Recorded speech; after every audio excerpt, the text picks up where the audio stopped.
Hello, in this video today I'm going to share with you several tips on how to save money on your real estate property taxes.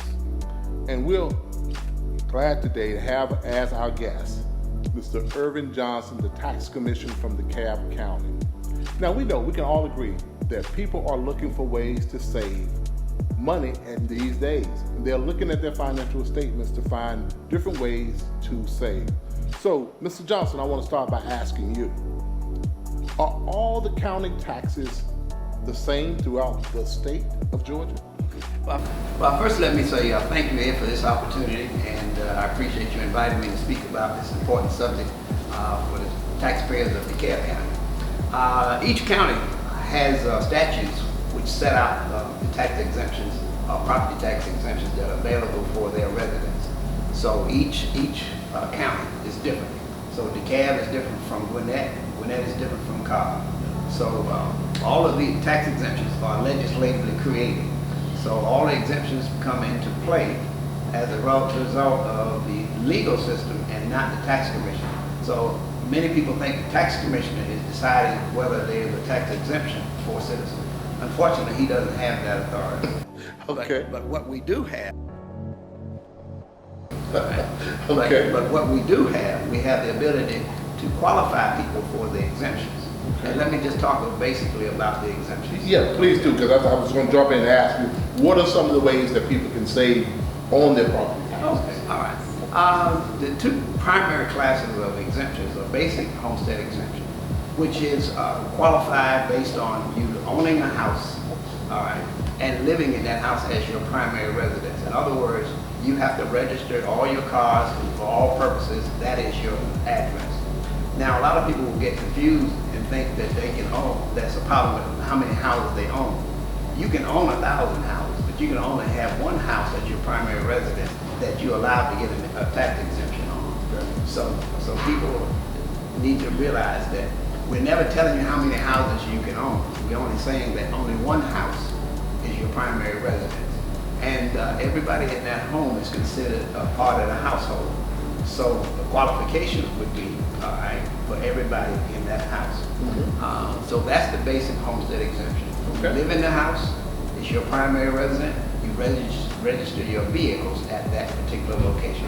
Okay. So that'll get your basic homestead exemption. Now most of the time you'll hear that when you come at your closings, you'll see someone coming out with a homestead exemption. You guys normally give them some information about their homestead exemption. Right. It's important to remember not only that it's available, that the deadline period is April 1st of each year. So if you're a homeowner, January 1 of that year, you can get the tax break in that same year, as long as you apply for it by April 1st.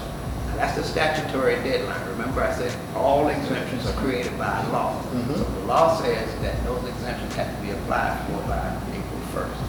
All right, so that's your basic. Then we go to what we call senior exemptions. Okay. Now senior exemptions are based on senior being age and income. Now, oftentimes you'll hear people saying, well, why do I have to pay all of these taxes? Well, back to the statutory requirement, okay, that sets out what a senior exemption. And in this particular case, in 2020, they're saying that age and income has to be a part of the criteria for applying for a senior exemption. Now, your senior exemptions normally start at age 62, and they have varied income levels. The net income level is as low as $10,000 a year, and some of the exemptions go up to as much as $88,000, about $87,000, $88,000 a year. Okay. There are about 10 or 11 classes of senior exemptions. So we're not going to go into the details because each one has an age requirement and each one has an income requirement. But generically speaking, your senior exemptions will be starting at age 62 and going up to age 70, which is the ideal for most people because they want to get rid of school taxes. That's right. All right, and the school taxes being the larger portion of your tax bill. Okay. School taxes normally account for 55, 60%, almost 60% of your overall tax bill. Oh. So if you could get rid of school taxes, you could get quite a savings on your tax bill.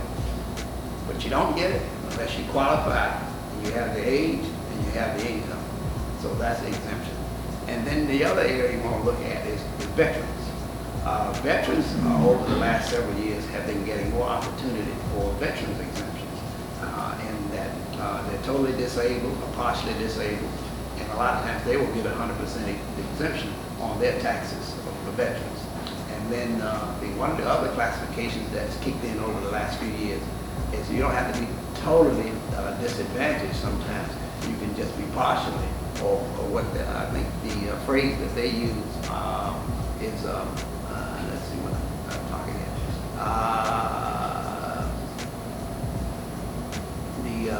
This 100% disabled.